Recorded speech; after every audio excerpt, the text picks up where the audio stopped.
Okay, in this example, I'm using the edge of a wood table.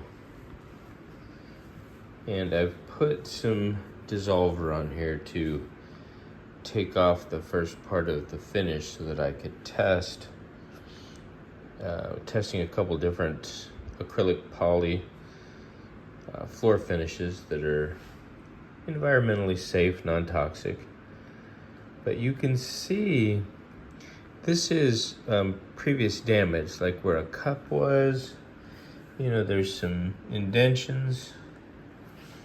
There's even a little swelling. I don't know if you could see there where it's swollen a little bit. But most prominently is, I don't know if you can see, you see where the cup was, the water ring. Okay. Of course it looks hazy. The overhead light that I got up here is just barely doing the trick, but you get the idea. So if this was a customer's wood floor or floors like these, you see, then you wouldn't see this until you start to put down your dissolver or deep cleaner, whatever you're using. These water spots or water damage, stains, pet urine, some light scratches that's in the actual finish, the dents, the buckling, it's all there. So you're not sanding. There's some more things that just kind of appear, you know, the different areas of lighting, all that's pre-existing conditions. So anyway, what I'm getting at here is you would want to set the expectation if you're not screening it and you're not going to put down a polyurethane, a 10-year or 5-year polyurethane. You're going to basically do a deep clean on it. You're going to get all the decontaminants off of it with a dissolver to get the, you know, waxes and the crap that's off there. And then you're going to apply the finish. But I don't believe that any finish is going to, even a polyurethane, I mean, it's thicker, but it's not going to hide water damage and stuff like that, or color correct, or fill holes, obviously. So, and there's some more damage. So you're going to have to set the expectations, and these are dry. So you can see, of course, you don't want to be rubbing your finger or feet on the floor when you get ready to apply a finish, because you'll have an oil texture on there. So, okay. I'm going to apply the finish. I'm just going to do an even coat all the way across, and then we'll let it dry, and I'll show you what the results are. Obviously, it's going to bring back the shine, but I'm pretty sure we're still going to see all the damage. I know we're going to see the dents. It's not going to fill those. A regular urethane would probably fill them a little bit, but all right, I'll check back in just a minute. Okay, gotta cut these edges in real quick here before it starts to come off the table. So what I want to do is have a smooth microfiber, and let's just get it. I know this isn't looking very good. I don't want it to spill on my floors. Let's just at least set the tone. All right. And then let's do one direction all the way down. That's kind of a pro tip. You never want to go back and forth. I mean, you can with a roller if you feather. You have to learn that procedure, but anyway, with a microfiber flat mop, if you get a finishing head, then you should be able to just do an even stroke like that. So, all right, set this out of the way. Oh, this is not what I'm using. I had to get this because last minute I got a customer with Saltillo tiles. So I want to use something that's made for that, not my regular cleaner. So obviously it's gonna look shiny while it's wet. You can see. We just have to wait for it to dry. And then we'll see. Like, yeah, I can already see the imperfections that were there. You see them? Get the light off of them. So it's already, I don't know if it's not holding the finish, like you'd have to maybe take a piece of sandpaper or a white pad, scouring pad, and kind of abrade the surface. But again, this is not, we're not practicing screen and recoat here. Yeah, let me see.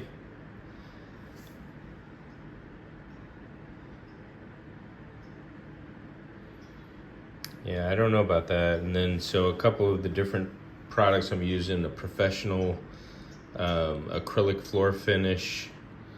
Again, it's not a polyurethane. It does have some poly in it. And then I've got another one. I'll share the brands with you once I know what works. I don't want to waste your time, start telling people watch a video and say, oh, he used this and it worked good. No, I'll let you know. Yeah, you can see it. You can clearly see it. I don't know if you can see it in the camera. I can see it. I hope you could see it. So we're gonna let this dry. And then we'll come back and take a look. And that's just one smooth, even coat. So, and then I will say, just for demonstration, like say you're looking at, you know, these floors here, you know, they're clean and shiny, but your level that you want to look at, you don't want to get right up on the floor and get down. People aren't going to do that. Any type of, even a screen and recoat, you know, short of completely restoration, even sanding and putting the poly on, there's always going to be some imperfections or a little dust or something that gets in there that can be corrected later. But nobody, their expectation level should be standing straight up and looking at the floor from eye level. So, you know, up where your eye's at and looking down. And if you're happy with that, then there you go. That's what you're looking for. You know, people automatically think, oh, you know, I just had my floors done. And of course, you know, what we do is a decontamination strip and protect and shine, which the protection shine is the acrylic polys. I'm trying a couple different brands, like I said, professional floor strip, or not floor stripper, professional floor polish, I believe it is, floor finish, and then I'll share the other ones with you, but so far I think that one's gonna be a winner. So, you know, you start getting right down into, you know, I mean, inches away, and you'll see some imperfections, you know, obviously. So you want to set those expectations ahead of time, let your customer know. And again, this is just a demo because I'm doing a lot more LVP, laminates, solid woods, and we're getting into a lot of like the stones and tiles, which I'm gonna do this one here for the Saltillo, which is a clay. And any of the floors that you do, you should always pour a little water on before you do anything, and make sure the water beads up, so you know that the wood or the laminate or the LVP, whatever you're cleaning, tile, you want to make sure it's sealed. If it's not sealed, the water's just going to absorb into it, and now you don't want to be putting any finish on there, or even certain cleaning. You know, you don't want to use high alkaline or acids on those. So I kind of stay away from them at this point. You know, I've done nothing but carpet forever, carpet and upholstery and rugs. But homes are transitioning. I go into homes that used to be wall-to-wall carpet, and now they are just the bedrooms, you know, and I do the area rugs. So I started adding this service. We started adding, I think 2 years ago, clean and buff. Clean and buff, which is just a deep clean, you know, green dragon, red pad, you know, obviously vacuum and do all that stuff, but and then we would let it dry, you know, flat mop it, and then with just water to neutralize everything, and then use a white 3M pad to polish it, or buff it is what, you don't want to say polish. But people have been asking, you know, and I don't want to get into the screen of recoats yet. I'm not, you know, there's a couple places out here that already do it. But, you know, as far as putting an acrylic finish on there, it's something that I could do. It'll last probably a good year. And I just let people know, you know, acrylic finishes are not meant to be overlapped. You know, you don't want to keep reapplying. You might be able to do it, you know, in 6 months, put another coat, but then in a year, you're going to want to use the dissolver and strip all that off. That's where you get into problems. You see videos where people are stripping tons of wax and scraping it, and they call it wax. It's finishes, polishes, mop and glow, orange glow, all those products. You go layer after layer, you're going to get a buildup. It's almost like if a woman goes to bed with her makeup on, wakes up, and then doesn't wipe the makeup off and adds more makeup, and then goes all day, then she goes to bed, she wakes up, and she adds another layer of makeup, you're going to have this thick, crusty buildup. Same thing. So some of those polishes, Rejuvenate or whatever, they're okay. You can see that swelling even more prominent now, but they were never meant to be overlapped. They were meant to be removed again. You remove them and you start over. It takes a little bit of time, and it's not going to last 10 years or whatever, 8 years, like a professional polyurethane with a catalyst in it. But it is something that offers a shine and a layer of protection. So thus, trying out things on this table. I'm probably going to sand this table down anyway. I've had this one for a long time. It's one of those Ashley furniture. I need to sand it down and then refinish it, but not going to hurt. And from a distance, you know, like I say, you know, it's gonna look much better than it did without the finish. And I think it still has to dry. It's got a lot of cloudy and haziness to it. So, and again, these were things that I noticed ahead of time. So we'll see. I'll be back when it's fully dry. Okay. It's been probably long enough. And you can see it's evened out pretty good. I got a better light source here, so we could kind of see, obviously the holes are still there, but you know, all the way through, I would say it looks pretty dang good.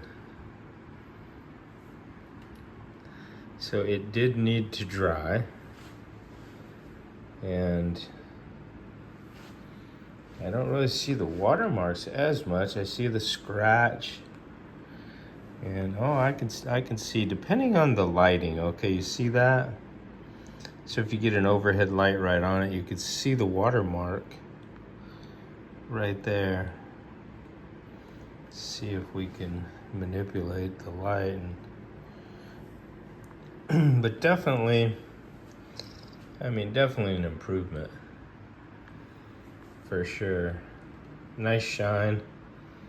So this finish, you know, and again, you want to set the expectations about these prior conditions that's in the wood itself. You know, a little, I mean, if you could take a little sandpaper probably and just lightly abrade that. I don't know what grit, but again, I'm not doing that. I'm just doing a test to see how this particular floor finish comes out, and so far I think it looks pretty good. So I have a big job coming up on next week, I think it is. We're going to be doing all the solid wood floors. We're doing Saltillo tiles, the clay tiles. I think all this stuff's sealed. We went out and tested it. And then stone floors in the kitchen. So I'll try and film that job, and then we'll see what kind of results we get with this product. Once I get it narrowed down, I'll share with you guys what works. But in the meantime, I can tell you what works on carpets and tile and grout for low moisture or hot water extraction, and that's the new Poly C Dragon Juice. Available at End Cap Store. All right, there you go. So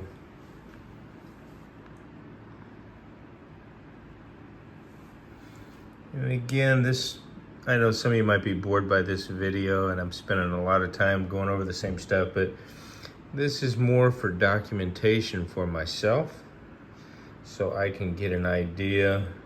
Oh, you see the little imperfection there? Down towards the bottom of the screen right there. So, anyway, hope you enjoyed the video. And like I said, it's basically doing some testing. I just thought I'd share the video with you guys and gals. So there you have it. Hopefully this product works good, and this is a way to do floors, add a little protective coating and a little shine without the full sanding restoration or the screen and recoat. And obviously this process, it does take a little while, because you're going to put the dissolver on, you're going to scrub it, you're going to suck it all up, and then you're going to apply a finish. And you're not taking down the polyurethane that's existing on there, you're just taking all the acrylic crap off the top of the floor that they may have used waxes and stuff like that, so it's diluted to a level where it's not stripping the poly. And then just put a nice protective coating and a shine. So the way I'm going to market it is, I guess, what did I say? Clean, protect, and shine. I think it should be deep clean, maybe, or decontaminate, protect, and shine. Or if it doesn't have waxes built up on it, excuse me, then you can do a clean and buff and shine and protect. But either way, you're not going to charge, you know, $2 a square foot or whatever. The actual screen and recoat, $2.50 a square foot, I think, or out here in Seattle, it's as high as $3. In some places, $5. So I'm not sure where my price point is going to be once I finalize it and find the right products. I'll let you know on that as well. So I will see y'all in my next episode.